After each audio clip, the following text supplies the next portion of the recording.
వాతం knee pain joint pains కు ఎటువంటి సైడ్ ఎఫెక్ట్స్ లేకుండా శాశ్వత పరిష్కారం హోమియో కేర్ ఇంటర్నేషనల్.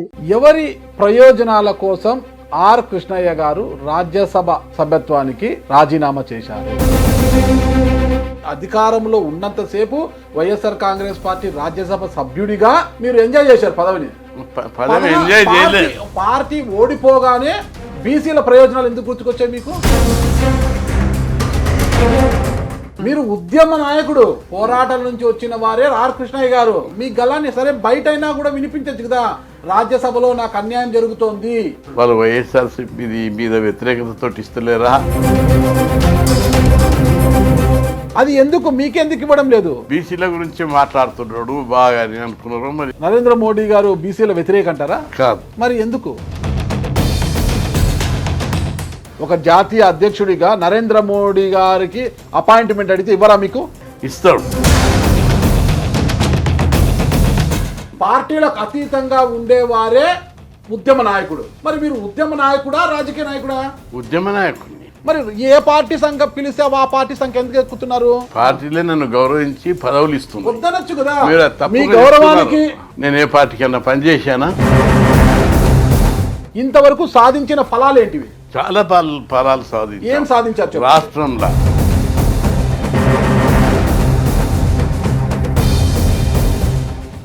మీకు మేము అడిగితే కోపం వస్తుంది కృష్ణయ్య గారు. ఒకరి ప్రయోజనం కోసం ఆర్ కృష్ణయ్య గారు అమ్ముడు పోయి రాజీనామా చేశారని. ఒకరి ప్రయోజనం అని మీరు ఎట్లా అన్నారు? తప్పదు. ఆ రోజు మీకు గౌరవంగా పిలిచి ఇచ్చారంటున్నారు జగన్మోహన్ రెడ్డి గారు. అవును. అంత గౌరవంగా ఇచ్చినప్పుడు ఈ రోజు మీరు రాజీనామా చేస్తే ఆ సీటు టీడీపీకి పోతుంది, ఎన్డీఏ కూటమికి పోతుంది అని అందరికి తెలుసు. బీసీల అభివృద్ధి కోసం మరింత మంచి వేదిక. రాజీనామా చేసే ముందు మీ నాయకుడు జగన్మోహన్ రెడ్డి గారితో కలిసి నేను నా రాజ్యసభ సభ్యత్వానికి రాజీనామా చేయబోతున్నానని చెప్పారా లేదా? చెప్పలేదు, లెటర్ రాసిన. అదేనా గౌరవం? రాజకీయాల్లోకి వచ్చి 10 సంవత్సరాలు అయింది. ఆ 10 సంవత్సరాలు రాజకీయ పార్టీల మార్పులు అవన్నీ మార్పులు లేనే లేదు. నా దగ్గరికి అందరు వచ్చారు. మందు తాగుతారు మీరు? తాగ రాన్నా సాయంత్రం మీద అట్లా ఒక పెగ్గేసి వద్దాం రా అంటే వాళ్ళు పిలిచారు కదా గౌరవంగా అని పోయి పెగ్గేస్తారా? లేదయ్యా, లేరు కదా. అలాగే ఏ పార్టీ అయినా మీకు పదవి ఇస్తాం రామన్నప్పుడు మీ పార్టీలకు ఒక దండం, వీలైతే మా బీసీలకు న్యాయం చేయండి, అంతేకాని నాకు పదవులు వద్దు అని ఎందుకు అనలేకపోతున్నారు? 2 ప్రశ్నలు బయట వినిపిస్తున్నాయి నాకు. మస్తు వినిపిస్తాయి. ఆర్ కృష్ణయ్య గారు సొంత పార్టీ పెట్టబోతున్నారు. ఉన్నది, ఆ డిమాండ్ అయితే ఉన్నది. రాజకీయ పార్టీ పెడితే ఒక బీసీ ఓటర్లతోనే పార్టీ మనుగడ సాగించదు. నన్నైతే ఒట్టి చేతులతో పంపిస్తున్నారు. నేను చాలా ఆశగా వచ్చాను. రాజ్యసభ రాజీనామా కోసము కోట్లు నిండి ఉన్న ఒక సంచిని ఇచ్చారు ఆర్ కృష్ణయ్య గారికి అని చెప్పారు. నేను కూడా పోయి అన్నతో 1 కోటో 2 కోట్లు తెచ్చుకుంటాము అనుకొని నేను వచ్చాను. నేను ఏదో అనవసరమైనటువంటి ప్రశ్నలు కాదు. సమాజం లోపల నా వల్ల ఎంత మార్పు వస్తుంది? బీసీల గురించి ఇంకేం కొట్లాడతారని అడుగున్నాను. బీసీల గురించి ఇంకేం కొట్లాడతారు చెప్పండి ఫైనల్ గా? చట్టసభలో రిజర్వేషన్లు పెట్టే వరకు నా పోరాటం ఆగదు. నా లాస్ట్ గోల్ అదే. Welcome to Suman TV. నేను మీ నాగరాజ్ బైర్శెట్టిని. ఈరోజు మన అతిథి మాజీ రాజ్యసభ సభ్యులు, బీసీ సంక్షేమ సంఘం జాతీయ అధ్యక్షులు ఆర్ కృష్ణయ్య గారు మనతో ఉన్నారు. నమస్తే సార్. నమస్తే. బాగున్నారా? ఇటీవల ఏదో ఆరోగ్యం బాగాలేదని విన్నాము. అంటే ఆ మధ్య 1 year దాకా కొద్దిగా టీబీ ప్రాబ్లం. ఈ జనం 1000 మంది వస్తారు రోజు. ఎవడో టీబీ అంటించిపోయాడు. ఇక తర్వాత 1 year ట్రీట్మెంట్ జరిగింది. మంచిగా బాగా ఇబ్బంది పడ్డట్టున్నారు. బ్రెయిన్ టీబీ వచ్చింది, అటాక్. ఇప్పుడు అంతా బాగుంది. అందరూ ప్రతి ఒక్కరు ప్రార్థనలు చేశారు నా కోసం. అవునా? ఆరోగ్యం అన్నది మంచిగా కావాలి. ఆయన జీవితం మాకే కదా, ఆయన కోసం మేము చేసుకోడు కదా, మా బీసీలకు అండా దండ ఆయన ఉండాలి అని, ఎన్నుదండుగా ఉండాలి అని అందరి ఆశీర్వాద బలంతో తొందరగా, అందరి ఆశీర్వాద బలముతో, ఆ దేవదేవుడి యొక్క ఆశీర్వాదంతో మీరు కలకాలం హ్యాపీగా ఉండాలని కోరుకుంటున్నా. ఇంకా ఆ విషయాన్ని మనం పక్కన పెడితే, ఎవరి ప్రయోజనాల కోసం ఆర్ కృష్ణయ్య గారు రాజ్యసభ సభ్యత్వానికి రాజీనామా చేశారు? బీసీల ప్రయోజనాల కోసమే రాజ్యసభ సభ్యత్వానికి రాజీనామా చేశాను. కొత్తగా బీసీల ప్రయోజనాలు ఎందుకు గుర్తుకొచ్చాయి? అధికారంలో ఉన్నంతసేపు వైఎస్ఆర్ కాంగ్రెస్ పార్టీ రాజ్యసభ సభ్యుడిగా మీరు ఎంజాయ్ చేశారు పదవిని. ఒక్క నిమిషం, పార్టీ ఓడిపోగానే బీసీల ప్రయోజనాలు ఎందుకు గుర్తుకొచ్చాయి మీకు? పార్టీని ఎంజాయ్ చేయలేదు, పదవిని ఎంజాయ్ చేయలేదు. పదవిని ఎమ్మెల్యే ఉన్నా ఎంపీ ఉన్నా ఆ పదవిని బీసీల అభివృద్ధి కోసమే ఉపయోగించాను. అయితే వైఎస్ఆర్సీపీ జగన్మోహన్ రెడ్డి గారు గౌరవంగా ప్రేమతో ఇచ్చాడు. అయితే అక్కడ ఢిల్లీలో కొన్ని ప్రాబ్లమ్స్ ఉన్నాయి. నాకు క్వశ్చన్స్ రావడం లేదు రాజ్యసభలో. ఎందుకు 0 అవర్లు ఇవ్వడం లేదు. ఎందుకు అందుకే ఇవ్వడం లేదు. ఎందుకు అనేది అది వేరే ప్రశ్నించే హక్కు ఉంది కదా మీకు. మీరు ఉద్యమ నాయకుడు పోరాటాల నుంచి వచ్చిన వారే ఆర్ కృష్ణయ్య గారు. అవును, ఓకేనా? మీ గలాన్ని సరే బయట అయినా కూడా వినిపించచ్చు కదా, రాజ్యసభలో నాకు అన్యాయం జరుగుతోంది అని మీరు ఒక ఆ విషయం మాట్లాడినా. బయట కూడా వచ్చి నాకు రాజ్యసభలో అవకాశం ఇస్తలేరు, మా అన్యాయం జరుగుతుంది, బీసీల గురించి మాట్లాడదామంటే ఒక్కసారి ఇచ్చారు. మంచిగా సుబ్బారెడ్డి గారు వాళ్ళందరూ చొరవ తీసుకుంటే 20 నిమిషాలు మాట్లాడినా, ఊపి పెట్టేశాను ఒక్కసారి బీసీల సమస్యలని. దాని తర్వాత ఇక మొత్తం స్టాప్ చేశారు. అక్కడ పోవడం, కూర్చోవడం, అటెండ్ వాళ్ళు చెప్పింది వినడం, సంతకాలు చేసి రావడం, ఇదే జరుగుతుంది. దీనివల్ల బీసీలకు ఈ 4 ఏళ్ళు ఏం చేస్తాము, ఈ వేదిక సరిపోదు. వాళ్ళు వైఎస్ఆర్సీపీ మీద వ్యతిరేకతతో ఇస్తలేరా, లేక ఇక్కడ నాయకులు కొందరు ఇవ్వకుండా చేస్తున్నారా తెలియలేదు నాకు. అంటే రాజ్యసభలో వైసీపీ ఎంపీలు అటు లోక్సభలో కావచ్చు, ఇటు రాజ్యసభలో కావచ్చు, ఎన్డీఏకి మద్దతుగానే ఉన్నారు కదా, ప్రతి అంశంలో కూడా మద్దతు ఇస్తానే వస్తున్నారు. మరి వైసీపీ ఎంపీలకు రాజ్యసభలో ఎందుకు ప్రాధాన్యత ఇవ్వడం లేదు? నాకే ఇవ్వడం లేదు. అది ఎందుకు, మీకెందుకు ఇవ్వడం లేదు? బీసీల గురించి మాట్లాడుతున్నాడు బాగా అని అనుకున్నారు. మరి ఏదో కారణం ఉంటుంది. నరేంద్ర మోడీ గారు బీసీల వ్యతిరేక అంటారా? కాదు. మరి ఎందుకు? నరేంద్ర మోడీ చూస్తాడా? ప్రతిది అబ్జర్వ్ ఆయన చేయడు కదా. ఆయన దృష్టికి తీసుకోవాల్సింది మీరు. ఆయన దృష్టికి తీసుకుపోయేటట్లా ఉండదు ఆడ పరిస్థితి. చైర్మన్ దృష్టికి, స్పీకర్ దృష్టికి అందరికి తీసుకుపోయాం. ఒక బీసీ సంక్షేమ సంఘం జాతీయ అధ్యక్షుడిగా, ఒక రాజ్యసభ సభ్యుడిగా పక్కన పెడదాం, ఒక జాతీయ అధ్యక్షుడిగా నరేంద్ర మోడీ గారికి అపాయింట్మెంట్ అడిగితే ఇవ్వరా మీకు? ఇస్తాడు. మరి వెళ్ళి మోడీ గారితో మీరు చర్చించచ్చు కదా. అది ఆ విషయం కూడా నరేంద్ర మోడీ దృష్టికి తెస్తామని చెప్పి 2-3 సార్లు అపాయింట్మెంట్ అడిగాము, ఇవ్వలేదు. అక్కడ చాలా ఉంటాయి బీసీస్ పట్ల.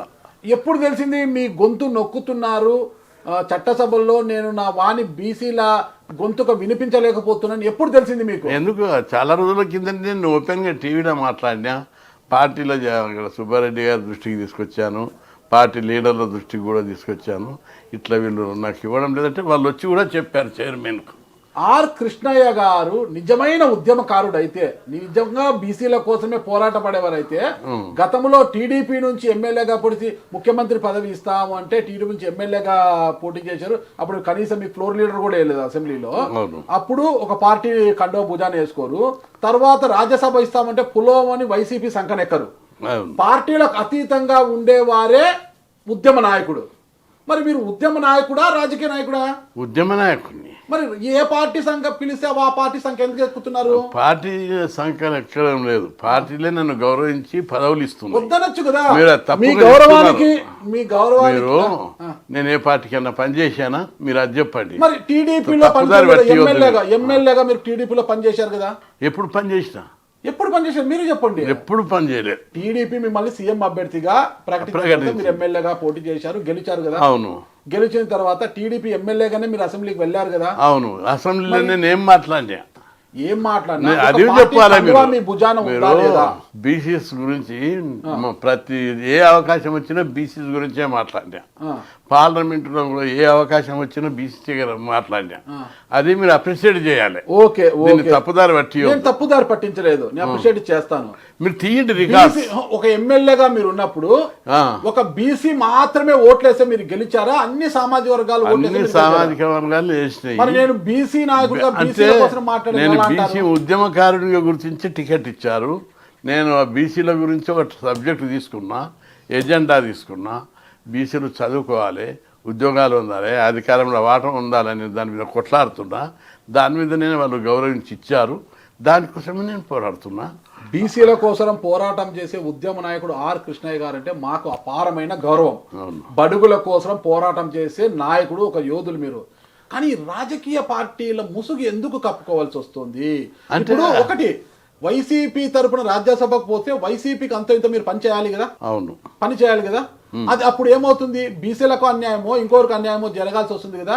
అక్కడ వాస్తవం తీసుకుంటే టీడీపీలో పనిచేస్తే టీడీపీ లైన్ తీసుకోవాల్సి వస్తుంది కదా, ఎక్కడో ఒక చోట తీసుకోవాల్సి వస్తుంది. అప్పుడు ఏమవుతుంది, మీ ఉద్యమం అనేది పక్కదారిని పడుతుంది కదా.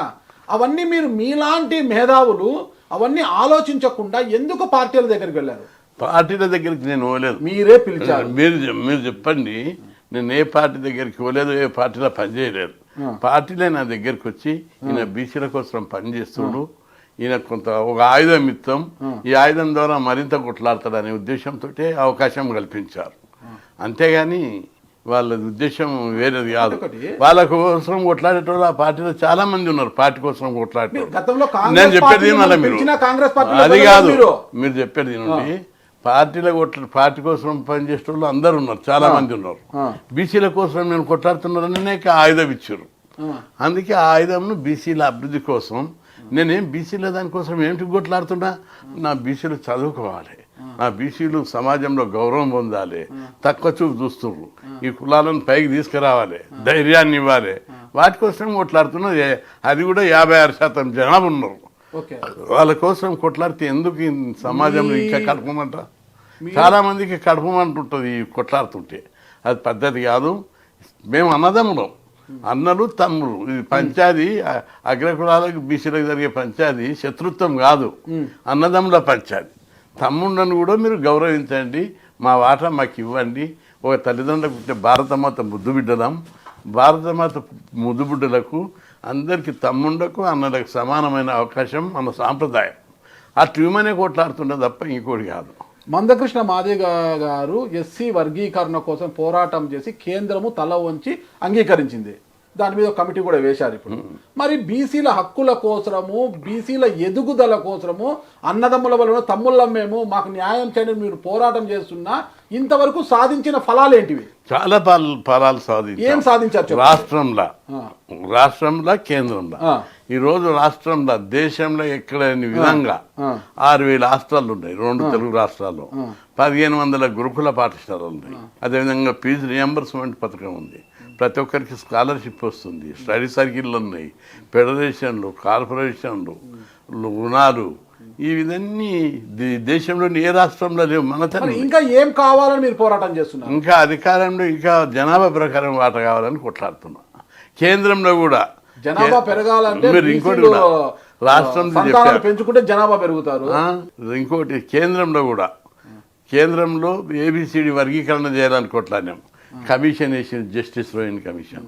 ఆమె సిఫార్సు చేసింది, అవి ఇంప్లిమెంట్ కాబోతున్నాయి. అదేవిధంగా జాతీయ బీసీ కమిషన్కు రాజ్యాంగబద్ధమైన హోదా ఇవ్వాలన్నాం. దానికి కూడా హోదా ఇచ్చారు, ప్రత్యేక కమిషన్ నియమించారు. కాబట్టి అక్కడ సాధించాము, ఇక్కడ అయితే బీసీల డిమాండ్లు చాలా ఉన్నాయి. సుమోటోగా కేంద్ర ప్రభుత్వం రాష్ట్ర ప్రభుత్వం చేయడం లేదు. ఎవరి ప్రయోజనాల కోసం ఏ పార్టీలు వాళ్ళు సహకరించారు. కానీ మీరు గతంలో కాంగ్రెస్ పార్టీ మిమ్మల్ని పిలిస్తే మీరు వెళ్ళలేదు, ఓకేనా?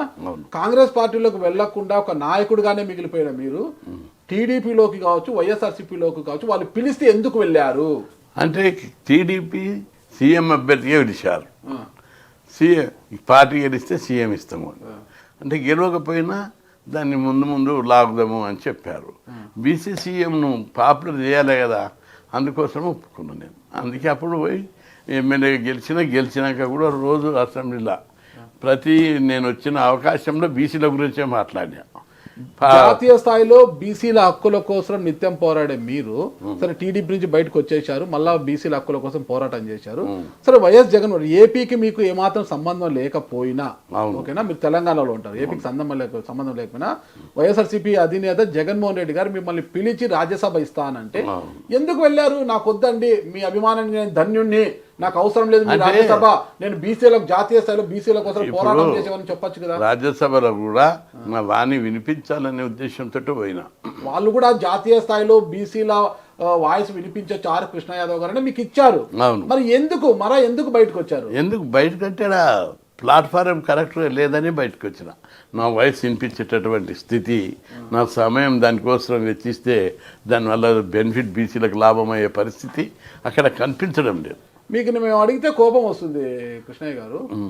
ఒకరి ప్రయోజనం కోసం ఆర్ కృష్ణయ్య గారు అమ్ముడు పోయి రాజీనామా చేశారని బయట ఆరోపణలు వస్తున్నాయి. అంటే రాజీనామా చేసే దానికోసం వేరే వాళ్ళ ప్రయోజనం ఉంటుందా? నువ్వు రాజీనామా చేస్తే మాకు వస్తుంది ఆ సీటు, ఏదో నీకు ఇంత ఇస్తాం, నువ్వు రాజీనామా చేసి వెళ్ళిపో.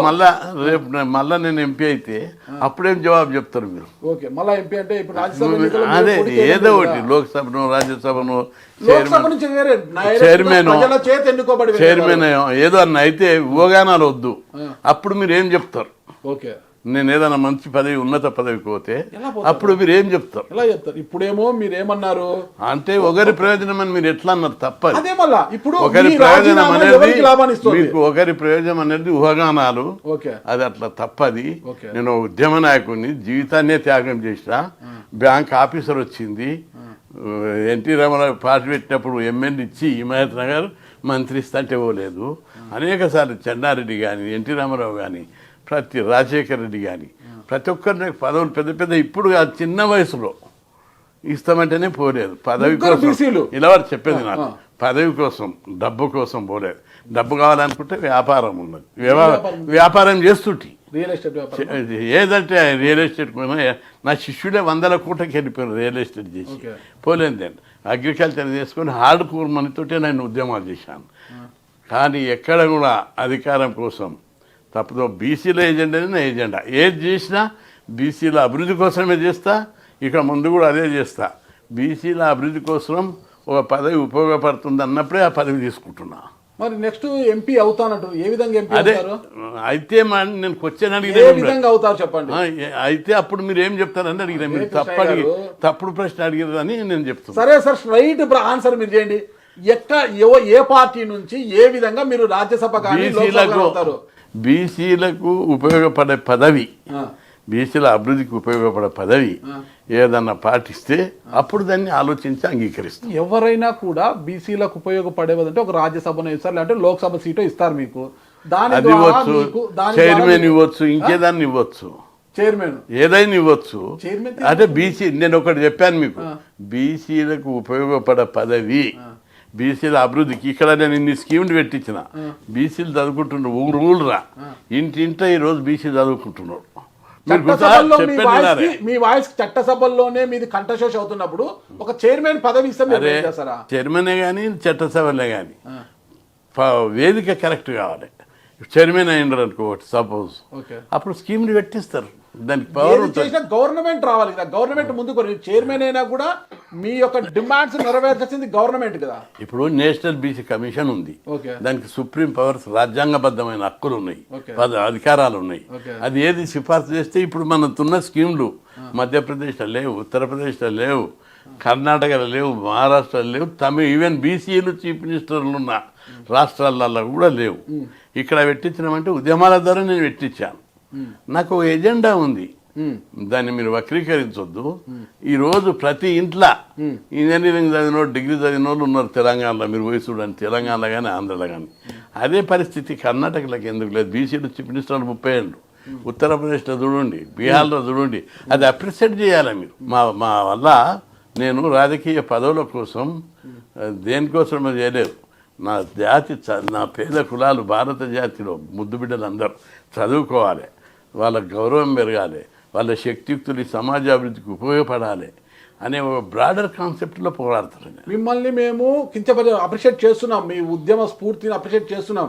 కానీ మీకు సంబంధం లేకపోయినా జగన్మోహన్ రెడ్డి గారు ఈరోజు రాజ్యసభ 100 కోట్లు 150 కోట్లు తీసుకొని రాజ్యసభ సీట్లు ఇస్తున్నారు.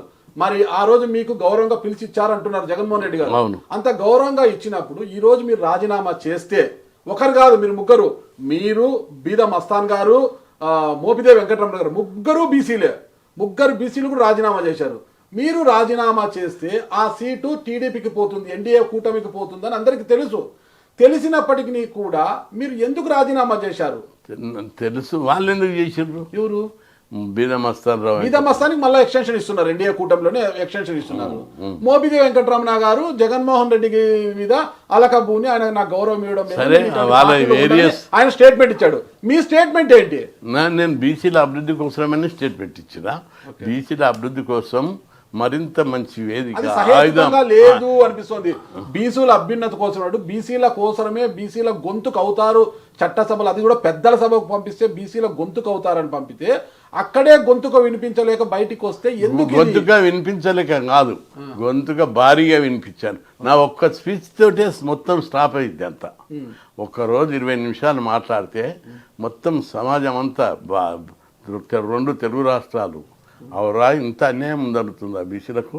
మా కృష్ణయ్య గారు చాలా అద్భుతంగా వినిపించారు. మీరు ఆ స్టేట్ చూడాలి. అది మీరు ఇప్పుడు మీకు ఇంకా అదే కాదు, ఎన్డీఏ కూటమిలో పెడుతుంది, మీకే ఇంకొక బాధ లేదా? 4-5 సార్లు మాట్లాడినా అంతకుముందు కానీ ఆ తర్వాత కానీ వాటిని కూడా వినాలి. బీసీల గురించే మాట్లాడినా, క్రిమిలేయర్ గురించి, జనాభా ప్రకారం రిజర్వేషన్లు పెంచాలని వాటి మీద అడగండి మీరు ప్రశ్నలు.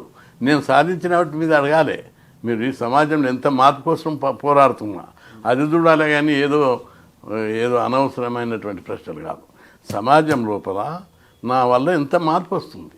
ఇక్కడ ఇంటింటికి చదువుతున్న రూరల్కి పోయి చూడు, ఒక చిన్న గుడిసెలో ఉన్నాడు కూడా ఇంజనీరింగ్ చదువుతున్నాడు. ఓ గొల్లకాడికి పోయే పూరడు ఈరోజు ఇంజనీరింగ్ పీజీ చదువుతున్నాడు. సార్, మీరు సాధించిన ఫలితాలు మీ ఉద్యమ స్ఫూర్తిని ఎక్కడా ఎవరు కించపరచడం లేదు. నా ధ్యేయం అది.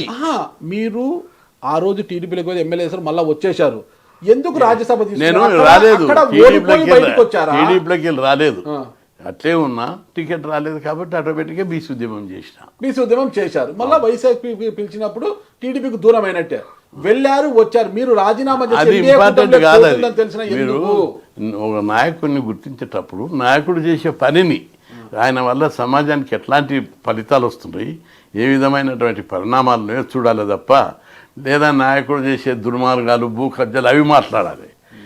అరే ప్రజల కోసం చేస్తే కూడా ఇంతగానే ఉంటుంది. ఇంకా ఏంది ఇప్పుడు అంటే వెళ్ళేటప్పుడు ఆ ప్రజలు గుర్తుకు లేరా? ప్రజల కోసమే బీసీల అభివృద్ధికే నా ఎజెండా. అందుకోసం నా పద్ధతిలో నేను ఊపుతా అంతే. చట్టసభలో ఉండి సాధించలేదు. చట్టసభలో మీరు చూశారు, అల్టిమేట్ చట్టసభలలో ఈ ఆయుధం సరిపోతలేదు అని చెప్పి రాజీనామా చేసిన. 2 ప్రశ్నలు బయట వినిపిస్తున్నాయి నాకు, మస్తు వినిపిస్తాయి. ఆర్ కృష్ణయ్య గారు సొంత పార్టీ పెట్టబోతున్నారు, ఉన్నది ఆ డిమాండ్ అయితే ఉన్నది. ఇంకా అంత తొందరగా నిర్ణయం తీసుకుంటలేను.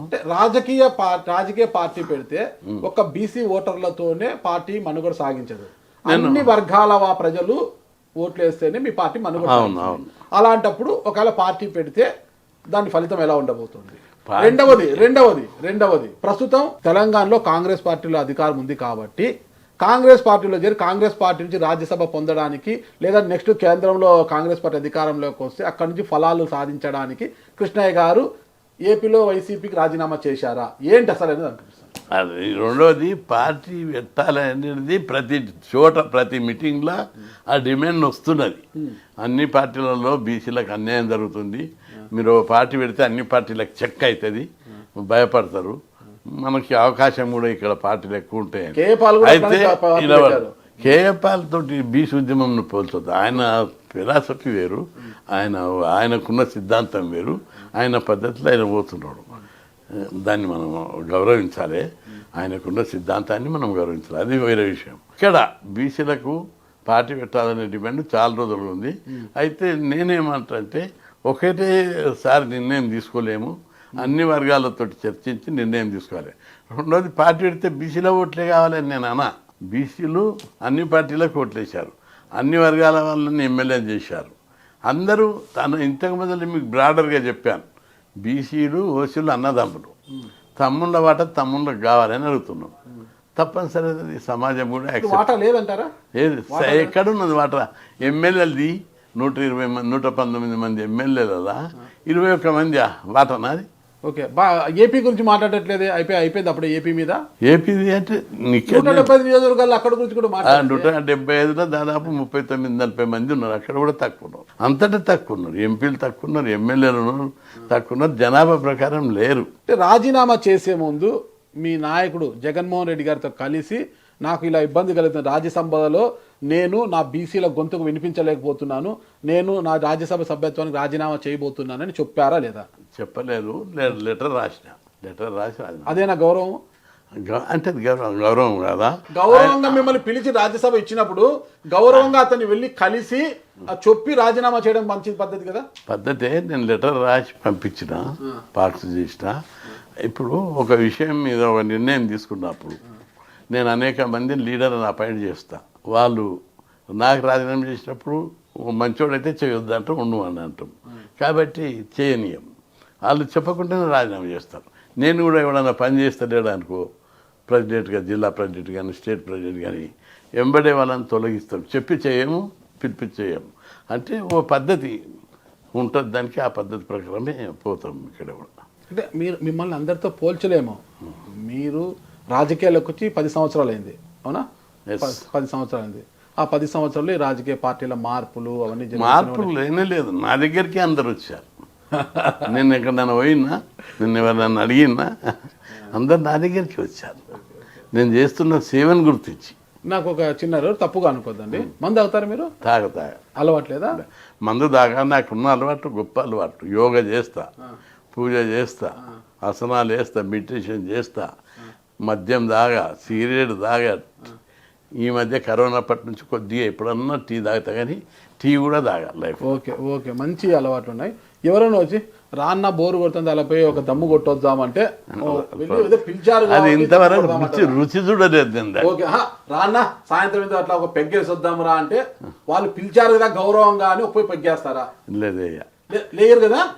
అంటే మీ అలవాట్లను, మీ విలువలను మీరు దిగజార్చుకోకుండా ఎలా ఒక గీత గీసుకొని ఉన్నారు, అలాగే ఏ పార్టీ అయినా మీకు పదవి ఇస్తాం రామన్నప్పుడు మీ పార్టీలకు ఒక దండం, వీలైతే మా బీసీలకు న్యాయం చేయండి, అంతేకాని నాకు పదవులు వద్దు అని ఎందుకు అనలేకపోతున్నారు? పదవితోటి బీసీలకు మరింత ప్రయోజనం అయ్యేటట్టుగానే ఒప్పుకుంటున్నా. ఈ రాజ్యసభ అయినా, ఇక్కడ సీఎం పదవి అప్పుడు అనౌన్స్ చేసిన. సీఎం పదవి అప్పుడు తెలుగుదేశం ఎందుకు ఒప్పుకున్నా, అంగే ఏర్పడుతుంది, అందులో అడ్జస్ట్మెంట్లు వస్తుందేమని చూసినాం. బీసీలో ఇంతవరకు అక్కడ సీఎం కాబట్టి బీసీ సీఎం అయితే బాగుంటుందని ఒప్పుకుంటా నేను కూడా. ఇక్కడ రాజ్యసభతో ఏమవుతుందని మీరు తీసుకున్నారు? రాజ్యసభలో కూడా బీసీల గొంతు వినిపించాలని చూసిన. అక్కడ ఫ్లోర్ లీడర్ నొక్కేశారు. అక్కడ ఫ్లోర్ లీడర్కు వేరే వాళ్ళకి పార్టీ ప్రెసిడెంట్లకు అవకాశం ఇస్తారు మాట్లాడానికి. నాకు మాట్లాడడానికి ఎవరికి ఎక్కువ అవకాశం ఇస్తున్నారు? అన్ని పార్టీలు ఉన్న ఫ్లోర్ లీడర్లకు ఇస్తారు. వాళ్ళు లేస్తేనే మైక్ ఇస్తారు. ఇక మామూలు ఆర్డినరీ ఎంపీగా ఇవ్వరు. సరే, ఇప్పుడు రాజ్యసభలో చట్టసభలో కూడా న్యాయం జరగదు, గొంతుకు వినిపించలేమని అర్థమైంది కదా. అడిగిన అక్కడ కూడా చైర్మన్ అడిగిన, మీరు ఇక్కడ అన్యాయం జరుగుతుంది మాకు, నేను ఒక పెద్ద ఓబీసీ లీడర్ను, నాకు మాట్లాడడానికి ఛాన్స్ కావాలి అని చెప్పి ఆయన ఛాంబర్కి వెళ్ళి ఎంపీలను తీసుకొని పోయి అడిగినాం. అడిగితే ఇక్కడ ఒక్కొక్క పార్టీకి ఓ సిస్టమ్ ఉంటుంది, ఆ పార్టీకి కొంత టైం కేటాయిస్తాము, ఆ ఫ్లోర్ లీడర్ డిసైడ్ చేస్తారు ఎవరు మాట్లాడాలని. అట్లా అలాట్మెంట్ ఉంటుంది, ఇష్టం వచ్చినట్టు మాట్లాడడానికి ఛాన్స్ ఇవ్వరని చెప్పాడు. అట్లా చాలా విషయాలు ఉంటాయి ప్రాక్టికల్గా. ఇప్పుడే ఇంటర్వ్యూలో ఒక మాట అన్నారు, నేను త్వరలో మళ్ళా రాజ్యసభకు వెళ్తే ఏమంటారు మీరు? ఏమంటారు అన్నారు. రాజ్యసభని కాదు, ఏదైనా ఉన్నత పదవికి పోతే ఏమంటారు? రాజ్యసభ ఎంపీగా మళ్ళా వెళ్తే ఏమంటారు అన్నారు మీరు. అవును, ఆల్రెడీ ఎంపీగా వెళితే అది ఏమీ జరగదని తిరుగు టపాలో వెనక్కి వచ్చారు. మళ్ళా వెళ్తే ఏమవుతుంది, ఎందుకంటున్నారు? మీరు దాన్ని ట్విస్ట్ చేస్తున్నారు. ఇప్పుడు మీరు రాజ్యసభకు ఎందుకు రాజీనామా చేసేది అన్నారు. అప్పుడు ఇప్పుడు మళ్ళీ వెళ్తే ఏమంటారు? పైసా ఏదో బయట ఉన్న పుకారాన్ని బట్టే ఇట్లా అన్నారు.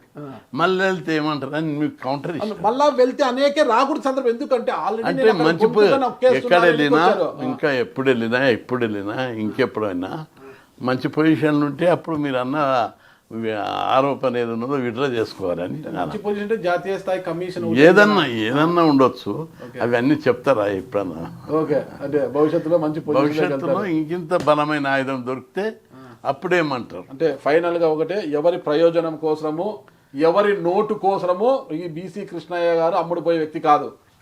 బీసీల ప్రయోజనాల కోసమే, బీసీలకు అభివృద్ధి జరుగుతుంది, బీసీలకు మరింత ప్రయోజనాలు చేకూరుతాయి అన్నప్పుడు మాత్రమే ఆ పదవి, అధికారం, ఆయుధాన్ని. నేను పదవిని ఎంజాయ్ కోసం కాదు, ఆయుధంగా తీసుకుంటా యుద్ధం చేయడం. ఓకే ఓకే ఓకే, చాలా మెత్తబడ్డారు. ఇంకేం యుద్ధం చేస్తారు? మెత్తబడ్డారు? ఏం మెత్తబడలేదు, ఇప్పటికి రోజు ధర్నాలు నేనే చేస్తాను. అవునా? Okay okay. రాజీనామా చేసి బయటకు వచ్చిన తర్వాత చంద్రబాబు గారిని కలిసారా? కలులే. జగన్మోహన్ రెడ్డిని కలిసారా? కలులే. ఇక్కడ రేవంత్ రెడ్డి గారిని ఏమైనా కలిసారా? ఇక్కడ బీసీలో డిమాండ్ ఉన్నప్పుడు 2 సార్లు 3 సార్లు కలిసిన. జాతీయ స్థాయిలో గొంతుకు వినిపిస్తుంది అనేసి మిమ్మల్ని రాజ్యసభ పంపిస్తే ఏపీ నుంచి, ఏపీని గాలి కుదిలేసి ఎంతసేపు ఉన్న తెలంగాణనే తెలంగాణ వాదంలోనే తెలంగాణలోనే బీసీలు ఉన్నట్టు మాట్లాడితే ఎట్లా? నాగరాజు గారు రోజు 100 మంది వస్తారు ఇక్కడికి దేవగానే, వాళ్ళ సమస్యలు ఎన్నో. తెలంగాణలో ఉంటారు కాబట్టి ఇక్కడికి అంత వస్తారు. మీరు ఏపీలో కూడా ఆఫీస్ పెడితే మీద ఆడ ఏపీలో కూడా వస్తారు. అంటే తెలంగాణ ఏపీ డివైడ్ అయినాక ఏపీ మీద కూడా నాకు అభిమానం ఉంది. అక్కడికి వాళ్ళు కూడా వస్తుంటారు. అక్కడ కూడా ఆర్గనైజేషన్ బలంగా ఉంది. అక్కడ బీసీలకు కష్టాలు వస్తే అక్కడ కూడా పోయి పోరాడుతున్నా, మీటింగ్లు పెడుతున్నా. కాబట్టి సమస్య ఏం లేదు. ఇప్పుడు నాకు ఒక గట్టిగా కెమెరా ముందు ప్రమాణం చేయాలి మీరు, ఇక బీసీల ప్రయోజనాల కోసమే నేను పోరాటం చేస్తా, ఏ రాజకీయ పార్టీ పంచానికి వెళ్ళను అని చెప్పగలను. ఆ విషయం కాదు, బీసీల అభివృద్ధికి ఉపయోగపడే ఏదైనా నేను తీసుకుంటా. ఓకే, బీసీల ఇది బీసీల అభివృద్ధికి ఇది ఉపయోగపడుతుంది అనుకుంటే. అంటే ఉపయోగపడుతుంది అంటే ఏ విధంగా ఉపయోగపడుతుంది చెప్తా కదా, ఆ రోజు చెప్తా. బీసీల అభివృద్ధికి ఉపయోగపడుతుంది అనుకుంటే తప్పనిసరి బీసీలకు దేశంలో ఇంకా అనేక రాష్ట్రాలు ఇప్పుడే చెప్పాను, బీసీలు ముఖ్యమంత్రులు ఉన్న రాష్ట్రాల్లో కూడా తెలుగు రాష్ట్రాల్లో ఉన్న స్కీములు లేవు. అన్ని స్కీములు కొట్లాడి పెట్టించాను, దానికి అభినందించాలి. ఈరోజు తెలుగు రాష్ట్రాలలో పల్లెటూరికి ఒక గుడిసెన్ దట్టు డిగ్రీ చదివే పిల్లగాడు దొరుకుతాడు, ఇంజనీరింగ్ చదివే పిల్లగాడు దొరుకుతాడు. ఎట్లా వచ్చిన వాళ్ళంతా, ఏ విధంగా అయినారు? ఇది దేశంలో ఎక్కడన్నా జరిగిందా? బీసీలు ముఖ్యమంత్రులు ఉన్నారు. ఎక్కడ బీహార్, యూపీ, తమిళనాడు, కర్ణాటక, మధ్యప్రదేశ్, గుజరాత్ అని మహారాష్ట్రలో, రాజస్థాన్లో, ఛత్తీస్గఢ్లో బీసీలు ముఖ్యమంత్రులు 20 ఏళ్ళ నుంచి చదువుకుంటూ వస్తున్నారు. ఎందుకు జరగలేదు అక్కడ పరిణామం? విప్లవాత్మకమైన మార్పు ఎందుకు జరగలేదు? నేను విప్లవాత్మకమైన మార్పు కోసం చేస్తే దాన్ని అభినందించాలి మీరు. ఓకే, ఖచ్చితంగా మీరు తీసుకొచ్చిన మార్పులు భవిష్యత్తులో మంచి ఫలాలు ఇవ్వాలి. ఇంకా మార్పు కోసం కొట్లాడుతున్న జాతీయ మీరు కొట్లాడాలా, మీ వెనక బీసీలు అందరూ ఉంటారు. అయితే నన్ను అయితే ఒట్టి చేతులతో పంపిస్తున్నారు. నేను చాలా ఆశగా వచ్చాను. రాజ్యసభ రాజీనామా కోసము ఒక కోట్లు నిండి ఉన్న ఒక సంచిని ఇచ్చారు ఆర్ కృష్ణయ్య గారికి అని చెప్పారు. నేను కూడా పోయి అన్నతో 1 కోటో 2 కోట్లు తెచ్చుకుంటాము అనుకొని నేను వచ్చాను. నేను రాజీనామా చేస్తే పైసలు ఇస్తారా? అంటే నాకు పదవి కాదు, నువ్వు రాజీనామా చేస్తే నాకు పదవి వస్తుంది అన్నప్పుడు నీ పదవి నాకు వస్తుంది, నువ్వు రాజీనామా చేసి వెళ్ళిపోతే అది మా ఎన్డీఏ కూటమికి బలం ఉంది కాబట్టి మాకు వస్తుంది అనుకున్నప్పుడు పైసలు ఇస్తారు. ఆ పైసలు ఏమన్నా ఉన్నాయేమో అన్నతో నేను కూడా ఇప్పించుకుంటా. పైసలు సంపాదించడం అయితే వ్యాపారం చేస్తా, బిజినెస్లు చేస్తా, రియల్ ఎస్టేట్ చేస్తా. నా శిష్యులు 10,000 కోట్లకు ఈ వీటికి ఇసుటి వాటికి ఆశపడుతున్నా. నాకు హోదా ఉంది, స్థాయి ఉంది, రాజ్యాధికారంలో ప్రతి ఉన్నతమైన స్థానం ఉంది. అనేక సార్లు నాకు 100 కోట్లు వచ్చే అవకాశం ఉండే. రాజ మార్తాండ. ఇప్పుడు నేను అనేక ఉద్యమాలలో మండల కమిషన్ ఉద్యమం, సమసంగ్రామ పరిషత్ ఉద్యమం, క్యాపిటేషన్ ఉద్యమంతో మేము ఉద్యమాలు చేసినప్పుడు ముఖ్యమంత్రులే దిగి వచ్చాం. మంచి మంచి ఆఫర్స్ వచ్చినాయి, ఎక్కడ కూడా రాజీ పడలేదు. నాకు నా ఉద్యమానికి అన్ని పార్టీలు మద్దతు ఇచ్చినాయి. కమ్యూనిస్టులు, నక్సలైట్లు, మావోయిస్టుల కాడికి నా ఉద్యమానికి మద్దతు ఇచ్చారు. నా లోపల ఏ మాత్రం ఇంత కలంకం ఉన్నా, దుర్బుద్ధి ఉన్నా వాళ్ళు సపోర్ట్ చేయరు. ఒక ప్రశ్న కృష్ణయ్య గారు, మీకు జగన్మోహన్ రెడ్డి గారు రాజ్యసభ ఇచ్చారు కదా, మీరు అది క్వశ్చన్ అడగమని మళ్ళా ఒక్క నిమిషం ఇచ్చారు కదా. 2024 ఎన్నికల్లో అంటే ఆయన కూడా తన స్వప్రయోజనాల కోసం ఇచ్చారు. 2024 ఎన్నికల్లో బీసీలంతా ఏకం చేసి గంపకుత్తగా మాకు ఓట్లు వేయిస్తారు ఆర్ కృష్ణయ్య గారు అని ఒక ఆలోచనతోనే ఆయన కూడా మీకు ఇచ్చారని కాసేపు అనుకుంటాము. మీరు మరి 2024లో వైసీపీ విజయం కోసము ఏ మేర కృషి చేశారు? తిరిగినా కదా నేను, బీసీలంతా ఏకం చేశారా? అంతటా తిరిగినా. మరి ఎట్టుపోయాయి ఆ ఓట్లని? కేవలం 11 స్థానాలకే పరిమితం. అది తెలియదు దాని విషయము. ఆయన అంతగానం చేసిండు, ఎందుకు అట్లా అయిందో తెలియదు ఎవరికి. మీరే ఊహించాలి. ఏపీలో వైఎస్ఆర్ కాంగ్రెస్ పార్టీ ఘోర పరాజయాన్ని మీరు ఎలా చూస్తారు? నేను దాని మీద పొలిటికల్ అనలిస్ట్ గాను కామెంట్ చేయను, దాని మీద కామెంట్ చేయరు. సరే, ఎన్డీఏ కూటమి పరిపాలన ఎలా ఉందంటారు?